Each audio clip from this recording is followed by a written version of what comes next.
São 5 horas, horário de Brasília, está ao vivo mais um programa ICL Urgente aqui no ICL Notícias, com o que de principal está acontecendo agora no Brasil e no mundo. Vamos falar sobre muitos assuntos importantes, Congresso, Rússia, Uruguai. O ICL Urgente de hoje tem muitos assuntos importantes. Comigo aqui, desde o começo do programa, a Laura Couto. Boa tarde, Laura. Mais uma vez, um prazer estar com você. Muito tema importante hoje, Laura. Verdade, William. Boa tarde para você e boa tarde para todo mundo que está nos assistindo nessa quinta-feira.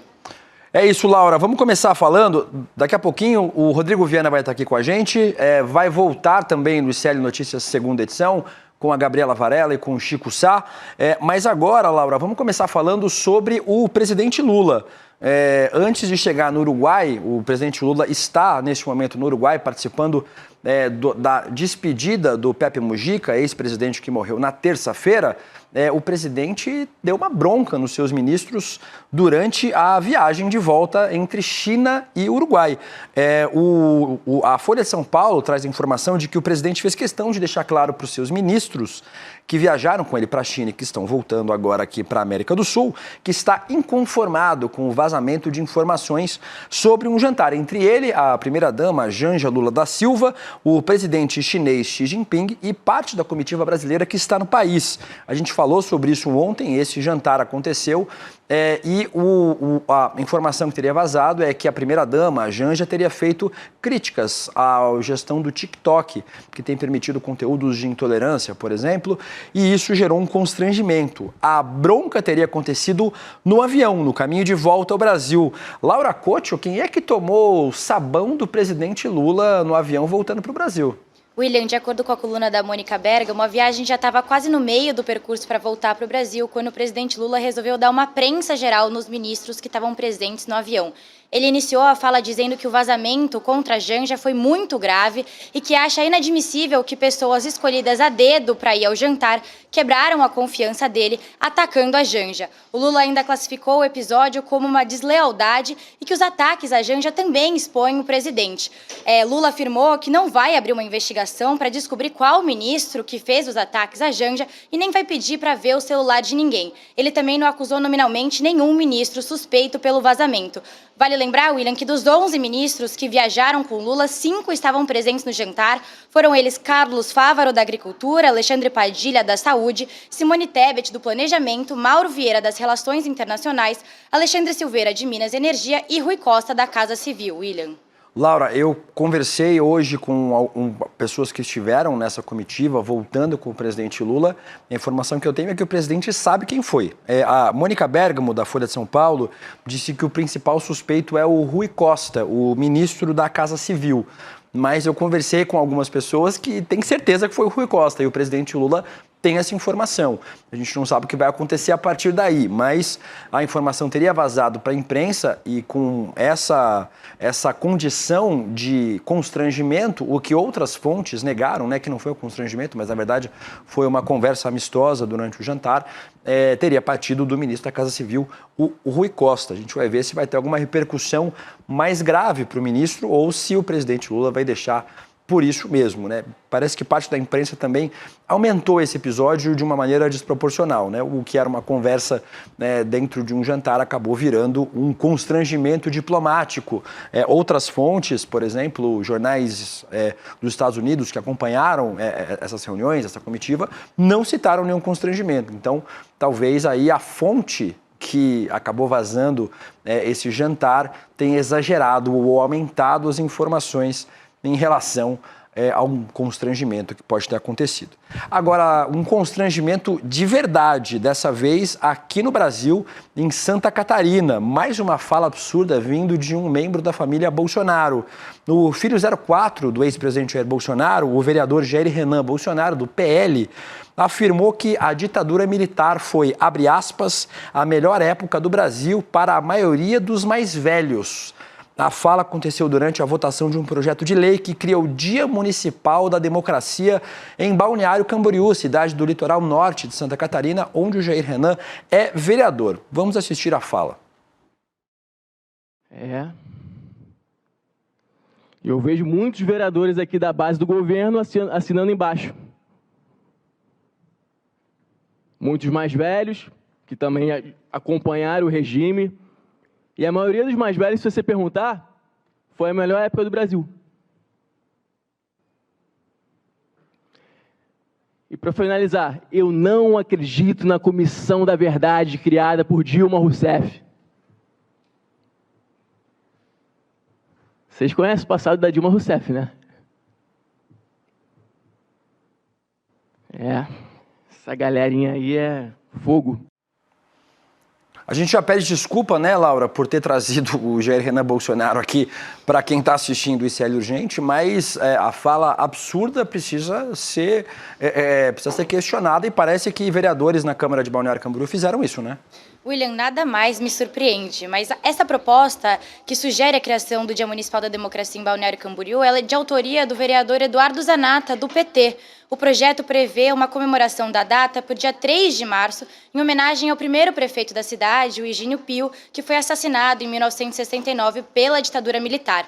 Em resposta ao Jair Renan, o Zanata afirmou que o passado da cidade não deveria ser reescrito por quem, abre aspas, não conhece a história da cidade e nem a história do próprio país. William.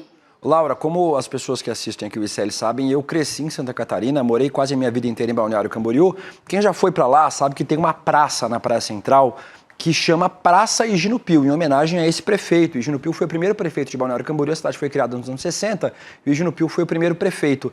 O Higínio Pio, Laura, foi assassinado pela ditadura militar em 69 e a ditadura simulou um suicídio do Higínio Pio, mais ou menos como aconteceu com o jornalista Vladimir Herzog aqui em São Paulo. Até hoje, a família do Higínio Pio cobra que o Estado brasileiro se responsabilize pela morte do Higínio Pio, assuma que ele foi assassinado pela ditadura e cobra reparação por conta desse assassinato político até hoje. Mostra que, assim como o resto da família, o Jair Renan Bolsonaro não tem nenhum conhecimento sobre a história da cidade que ele decidiu ser vereador, da ditadura militar no Brasil e história do próprio país. Um desrespeito enorme às vítimas, às famílias dos desaparecidos políticos, dos mortos pela ditadura militar, mas é só mais um dia comum na família Bolsonaro. Vamos falar um pouquinho agora sobre Congresso, sobre Câmara dos Deputados e Senado, com a pressão da oposição para uma CPMI sobre a fraude do INSS, o governo Lula deve abandonar a ideia de adiar a instalação da CPI, que deve discutir a fraude. Segundo o senador Randolfo Rodrigues, do PT do Amapá, o líder do governo no Congresso, a estratégia agora é tentar garantir a relatoria da comissão, que pode ficar com a deputada Tabata Amaral, do PSB aqui de São Paulo. Laura Couto, mais informações para a gente. A gente discutia aqui no ICL, Laura, nas últimas semanas, que talvez fosse uma saída para o governo aderir à CPI, né, já que você acaba também abraçando o discurso de combate à corrupção. E parece que foi a opção que o governo fez, né, Laura?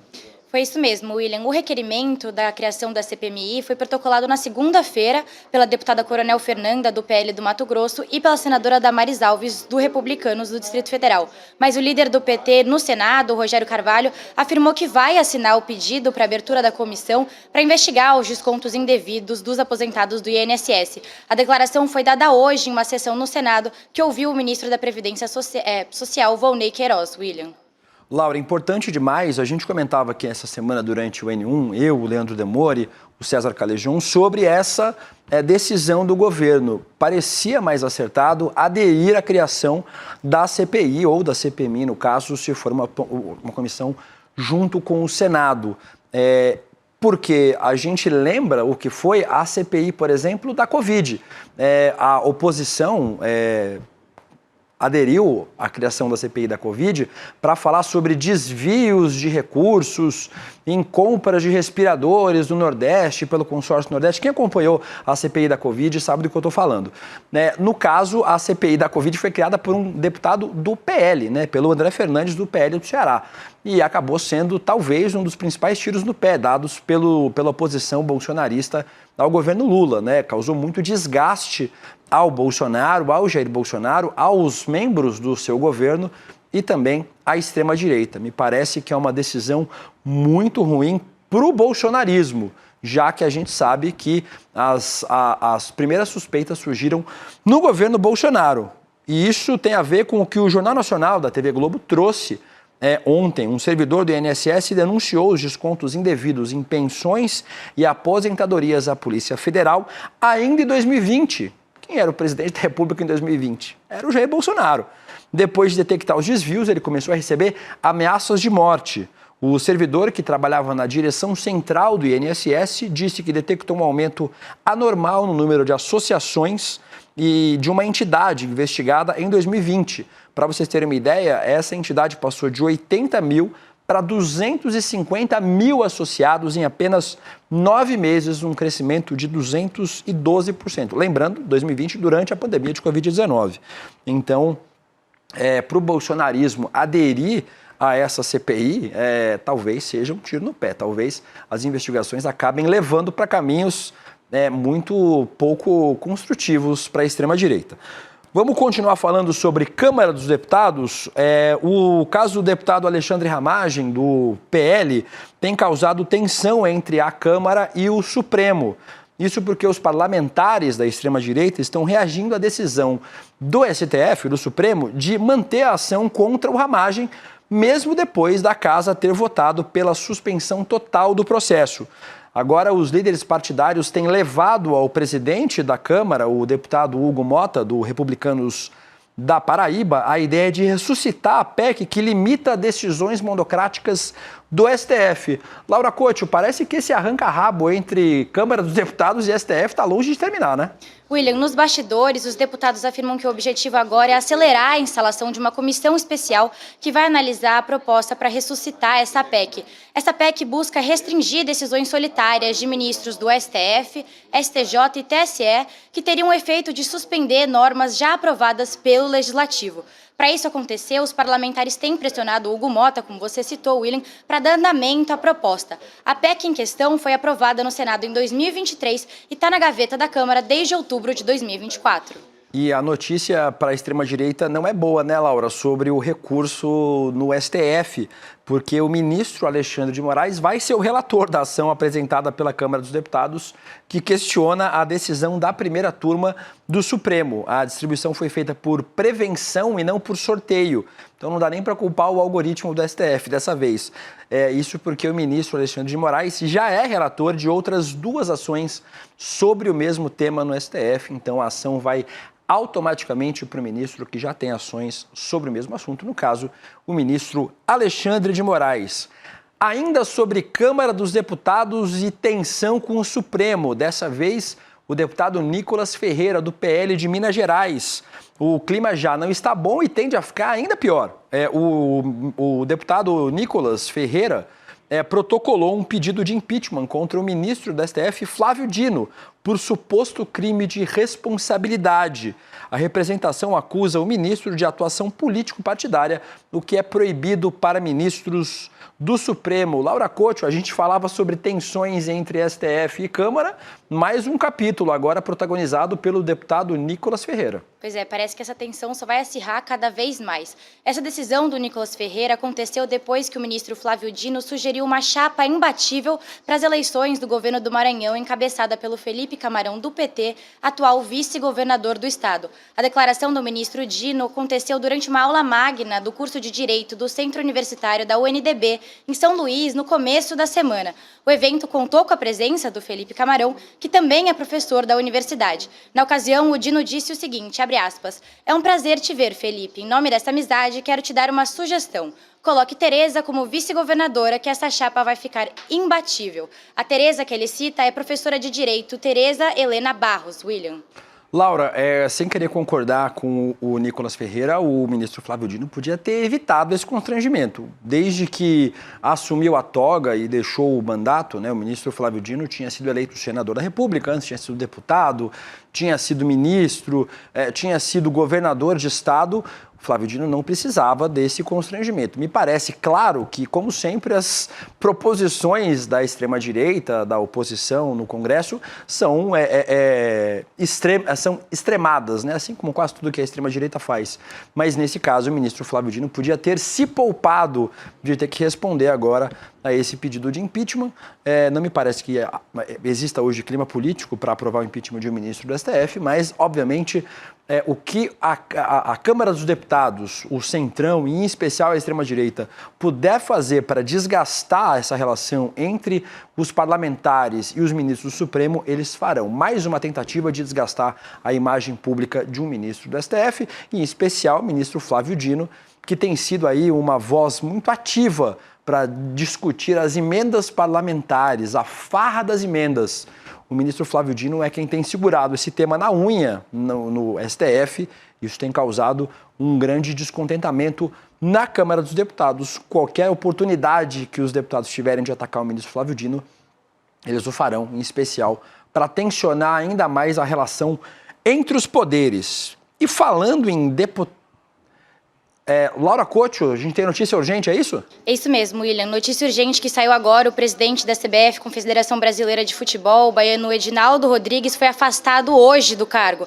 A decisão foi tomada pela Justiça do Rio de Janeiro. O motivo é a suspeita da falsificação de uma assinatura do Coronel Nunes, um dos dirigentes da CBF. Isso aconteceu em 2022, no início do primeiro mandato de Rodrigues, à frente da entidade máxima do futebol brasileiro. O Edinaldo foi reeleito presidente da CBF nesse ano por unanimidade dos votos dos clubes e das federações de futebol. William. Laura, o presidente da CBF, o Edinaldo Rodrigues, na verdade, respondia a várias ações. Tem ação no STF, tem ação na Justiça Comum, tem ação na Justiça Esportiva e, inclusive, na Comissão de Ética da própria CBF. Então, o presidente da CBF responde em várias frentes. O debate da sucessão do técnico da seleção brasileira, por exemplo, dizem os jornalistas esportivos que acompanham o dia a dia da CBF que foi feito de forma assodada, né, a escolha do próximo técnico e o anúncio do Carlo Ancelotti, que vai ser o próximo técnico da seleção brasileira, o italiano, porque o Edinaldo queria mudar de assunto, mudar de tema, e o tema não fosse o próprio afastamento. Não é a primeira vez que o Edinaldo Rodrigues deixa a presidência da CBF, né? Ele já deixou outra vez a presidência, foi restituído o seu cargo, e o Edinaldo Rodrigues agora mais uma vez cai. A gente vai ter mais detalhes sobre essa queda do presidente da CBF, certamente no ICL Notícias, segunda edição, e durante a nossa programação do ICL. Laura, a gente estava falando sobre Câmara dos Deputados, antes dessa notícia importante da queda do presidente da CBF, o Edinaldo Rodrigues, porque a gente ia falar de Carla Zambelli. A deputada federal Carla Zambelli, do PL de São Paulo, seguiu os passos de Jair Bolsonaro e disse que talvez não sobreviva à cadeia. Hoje a deputada disse que, abre aspas, conto com o apoio dos colegas para derrubar a ação penal e que não sobreviveria ao cumprimento da pena na cadeia. Ontem a Zambelli foi condenada por unanimidade pela primeira turma do STF a 10 anos de prisão por ordenar o hacker Walter Delgatti, que também foi condenado, a inserir documentos falsos no sistema do Conselho Nacional de Justiça, o CNJ. Laura, conta pra gente, a Carla Zambelli continua deputada federal, mas o que acontece com ela agora depois da condenação? Ela aí que tem medo de morrer na cadeia, Laura. Isso, William, ela continua deputada federal e, além da condenação de 10 anos de prisão, os ministros do Supremo determinaram a perda do mandato da parlamentar. Porém, antes dessa execução da pena, ainda cabem recursos. A defesa da Carla Zambelli pode apresentar embargos que não alteram a pena, a condenação, mas adiam o trânsito em julgado do processo. Além disso, uma eventual prisão da deputada precisa ser autorizada pela Câmara. Isso significa que a Carla Zambelli não vai ser presa de uma hora para outra, William. Isso é importante, Laura, porque a Carla Zambelli responde a outras ações, né? A gente está falando aí da ação de inserir dados falsos no sistema do CNJ, mas, por exemplo, a Carla Zambelli também responde pela participação na perseguição de um jornalista nas ruas de São Paulo, na véspera das eleições de 2022, com uma arma na mão. Então, a Carla Zambelli também responde por essa ação. Muito complicado na justiça, difícil salvar o mandato da Carla Zambelli, mas, de qualquer forma, me parece que ela segue aí o caminho da vitimização escolhido pelo Jair Bolsonaro. A Carla Zambelli certamente não vai aguentar a cadeia, porque, ao contrário de outros nomes da política brasileira que enfrentaram condenações judiciais, que enfrentaram as consequências dos seus atos e, muitas vezes, condenações injustas, como ficou comprovado no caso do presidente Lula, que foi preso, aceitou a prisão, ainda que injusta, e recorreu dentro do Estado Democrático de Direito. O presidente Lula foi condenado por um juiz parcial, em conluio com o Ministério Público, mas ainda assim escolheu não fugir do Brasil, não usar a tornozeleira eletrônica, não fugir da condenação difamação. Foi condenado, cumpriu parte da pena e aí conseguiu, na justiça, através do sistema democrático, sua liberdade e que a sua condenação fosse anulada. Me parece que a Carla Zambelli, o Jair Bolsonaro e grande parte dos parlamentares da extrema-direita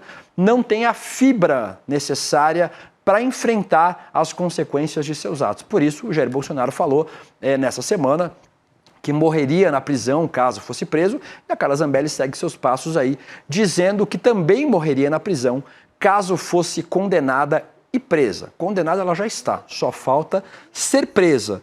E parece que a Carla Zambelli não está tendo muita ajuda dos deputados da extrema-direita para reverter essa condenação. Pouca comoção entre os deputados de oposição para ajudar a Carla Zambelli. Os dois únicos que se mostraram solidários é o deputado afastado, Eduardo Bolsonaro, do PL de São Paulo, e a deputada Bia Kicis, do PL do Distrito Federal. O Eduardo disse, não importa se você gosta ou não da Zambelli, você não pode achar isso normal. E a Bia Kicis disse, a condenação da Carla Zambelli é algo que causa arrepio, porque trata-se de perseguição política, desrespeito ao voto, portanto, menosprezo à democracia. O curioso é que foi a Zambelli que invadiu o sistema do CNJ para inserir os dados falsos, pedindo a prisão do Alexandre de Moraes, e esse pedido assinado pelo próprio ministro. Vocês sabem, vocês que assistem o ICL Urgente, que acompanham a programação do ICL, que o bolsonarismo acaba abandonando pelo caminho, deixando na estrada qualquer um que enfrente uma investigação, uma condenação. A gente viu isso acontecendo com muitos nomes do bolsonarismo, muitos deputados, muitos senadores, muitos jornalistas, influenciadores que eram próximos ao bolsonarismo foram abandonados na estrada. Me parece que esse é o caso da Carla Zambelli, visto que de toda a bancada, de quase 100 deputados do PL, apenas 2, e um deles afastado, o Eduardo Bolsonaro, resolveram prestar solidariedade aí a Carla Zambelli, que vai enfrentar as famosas consequências pelos seus atos. Vamos continuar acompanhando para ver se a Carla ganha um pouquinho mais de solidariedade dos seus pares. Lembrando que há algum tempo atrás, o ex-presidente Jair Bolsonaro atribuiu parte da sua derrota nas eleições de 2022 a Carla Zambelli, o episódio que eu citei agora há pouco da Carla ter perseguido um homem nas ruas de São Paulo com uma arma. Segundo o Jair Bolsonaro, essa perseguição teria sido causada, uma das principais causas da sua derrota eleitoral. As imagens que vocês estão vendo aqui atrás de mim, a Carla Zambelli perseguindo um jornalista negro nas ruas de São Paulo, nas vésperas das eleições de 2022. Então me parece que a Carla Zambelli, que ainda não está efetivamente condenada por este caso, foi condenada agora por conta da invasão dos sistemas do CNJ. Então, Carla Zambelli com uma complicação muito grande na justiça. Fala agora um pouquinho sobre imigração e sobre extrema-direita ainda, mas agora em outros países. Parece que muitos destes países governados pela extrema-direita têm seguido os passos de Donald Trump e têm lançado ofensivas contra a imigração. O Senado da Itália aprovou nessa quinta-feira um projeto de lei que restringe a concessão de cidadania a descendentes de italianos que nasceram em outros países. O projeto propõe que apenas filhos e netos de italianos tenham direito à cidadania, mas em condições muito específicas. A gente tem acompanhado, Laura, várias iniciativas ao redor do mundo de projetos contra a imigração. Parece que a Itália, que é governada pela extrema-direita, também vai avançando nesse sentido. Esse projeto de lei da Itália, William, vai para a Câmara dos Deputados e aí sim vão decidir a votação se o decreto vai virar uma lei definitiva. Se aprovada, a norma pode afetar milhares de descendentes italianos, incluindo brasileiros, bisnetos e trinetos italianos que buscam a cidadania também podem ser afetados, William. Laura, a gente falava ontem que o governo da Argentina publicou um decreto dificultando a imigração no país. Entre as medidas está a obrigatoriedade de turistas terem plano de saúde e de não terem antecedentes criminais. Vai dificultar um pouco a vida dos bolsonaristas golpistas que foram buscar asilo na Argentina, né? Mas na contramão do Donald Trump, do Milei, do governo da Itália, da Giorgia Meloni, a China vai conceder isenção de visto para brasileiros para viagens de até 30 dias. A medida entra em vigor no dia 1º de junho e valerá por 1 ano. A declaração foi dada pelo porta-voz do Ministério das Relações Exteriores da China, Liang Jian, durante uma coletiva. Laura, traz para a gente mais informações. Daqui a pouco eu vou falar também do presidente Lula, que voltou da China agora. Essa é uma conquista diplomática, né, do presidente Lula nessa viagem à China. Eu vou trazer daqui a pouco também uma sonora do presidente na volta da China. Mas fala um pouquinho para a gente sobre essa isenção anunciada hoje pelo governo chinês. Claro, eu vou explicar um pouquinho aqui. Essa isenção do visto de viagem de até 30 dias vai valer para viagens de turismo, negócios, visitas de famílias e amigos, intercâmbio e trânsito. Argentina, Chile, Peru e Uruguai também foram incluídos nessa lista da isenção, William. O presidente Lula esteve na China no início dessa semana e participou de fóruns com empresários brasileiros e chineses. Na ocasião, o Lula anunciou que a China pretende investir 27 bilhões de reais em novos projetos no Brasil, assim estreitando ainda mais os laços comerciais entre os dois países.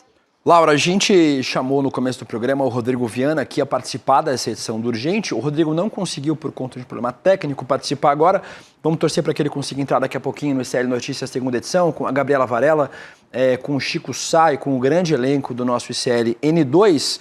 Mas o Rodrigo conseguiu gravar uma entrevista com o presidente Lula durante o funeral de Pepe Mujica. Lembrando, o ex-presidente do Uruguai morreu na última terça-feira e o seu velório tem durado 3 dias, inclusive, para que um grande volume de uruguaios que vão até o Palácio Presidencial prestar suas últimas homenagens ao ex-presidente, um dos principais líderes políticos do campo progressista na América Latina. O Rodrigo gravou com o presidente Lula. Vamos ouvir o que o presidente disse sobre Pepe Mujica. Eu estou vindo de uma viagem de Pequim. Eu ontem fiquei sabendo da morte do companheiro Pepe Mujica e imediatamente liguei para o presidente Amandu para saber que hora que ia ser o velório, porque eu não queria que o Pepe fosse cremado ou enterrado sem que eu pudesse me despedir do Pepe Mujica. Foram 25 horas de voo até aqui para prestar uma homenagem a um político que eu não o respeito apenas como político. O Pepe Mujica é mais do que isso. O Pepe Mujica é um ser humano muito, muito especial para quem pensa no passado, para quem pensa no presente, para quem pensa no futuro. O que é gratificante para nós, seres humanos, é que uma pessoa como Pepe Mujica não morre. Se foi o corpo dele, a carne dele se vai, mas as ideias que Pepe Mujica plantou em todos esses anos, inclusive a generosidade de um homem que passou 14 anos no cárcere e que conseguiu sair para a liberdade sem nenhum ódio das pessoas que os aprisionaram, das pessoas que o torturaram. Isso é uma dádiva de Deus que só é concedida a seres humanos superiores. E o Pepe Mujica é um ser humano superior.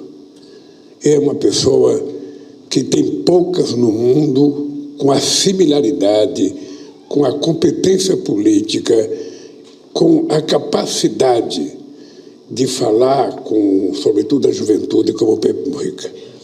Eu conheci na minha vida muita gente, muitos políticos, muita gente que eu gosto, muita gente que eu respeito, mas o Pepe era aquela figura especial. O Pepe era aquela figura mais carinhosa, aquela figura em que eu aprendi a respeitar, admirar e a seguir cada passo que o Pepe dava depois que ele assumiu a presidência do Uruguai.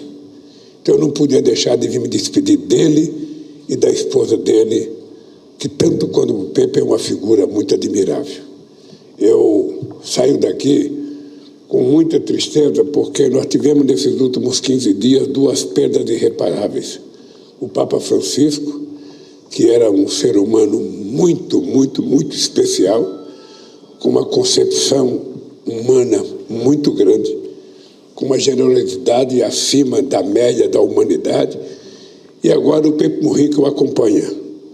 E eu espero que os dois juntos onde eles estiverem no céu, não deixe de olhar e conseguir abençoar para que a humanidade seja melhor, para que a humanidade seja mais fraterna, para que a humanidade seja mais generosa e que a política possa ser feita de forma mais digna, mais respeitosa e mais solidária. Por isso, eu me vou agora para o Brasil, tendo a certeza de que a minha vinda aqui foi dar um abraço numa das pessoas que eu aprendi a respeitar, como poucas vezes respeitei alguém na minha vida. Laura, daqui a pouquinho o ICL Notícias segunda edição começa e vou dar um spoiler para vocês, tem um debate aí de um deputado que pode virar ministro do governo. Esse deputado estava na comitiva do Lula e teve muito destaque. Não vou falar quem é, vou deixar para vocês descobrirem daqui a pouquinho no ICL Notícias segunda edição. Laura, obrigada por mais um dia junto comigo aqui no ICL Urgente. Obrigada, William. Até amanhã. Dito isso, vamos falar agora sobre pós-graduação. A gente tem hoje a pós-graduação do ICL, a aula magna da segunda turma do curso de pós-graduação Repensando o Brasil, Sociedade, Política e História. A aula vai ser dada pelo nosso querido professor, o sociólogo Gessé Souza, com a participação do Eduardo Moreira. A gente vai ter essa aula a partir das 8 horas da noite.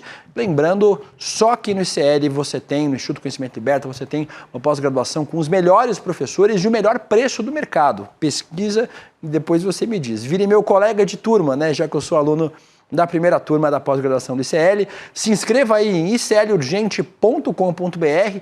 2 segundos você faz sua inscrição e daqui a pouco recebe o link para participar dessa aula magna ao vivo, 8 horas da noite, nessa quinta-feira. Dito isso, ficamos aqui com mais uma edição do ICL Urgente. Amanhã a gente está de volta. Agora você fica com Gabriela Varela, Chico Sá e grande elenco do ICL Notícias, segunda edição. Até amanhã. Chegou o momento. Hoje, às 20 horas, vamos nos encontrar na aula inaugural da segunda turma da Pós-ICL. Por que as elites odeiam o povo brasileiro? Vamos olhar de frente para a estrutura que impede o país de se desenvolver e entender como ela foi construída historicamente. Vou mandar o link para o seu e-mail e para o seu WhatsApp 1 hora antes da aula começar. Garanta o seu lugar. E aí, Chico, vamos me incorporar, amigo? Velho, agora. Rapaz, que estampa é essa, rapaz? Gostou? Pô, Comprei na loja de CL. pô, entrar agorinha. Vista a coragem. Leve a luta com você. Camisetas da comunidade mais corajosa do Brasil. Acesse souicl.com.br e garanta já a sua.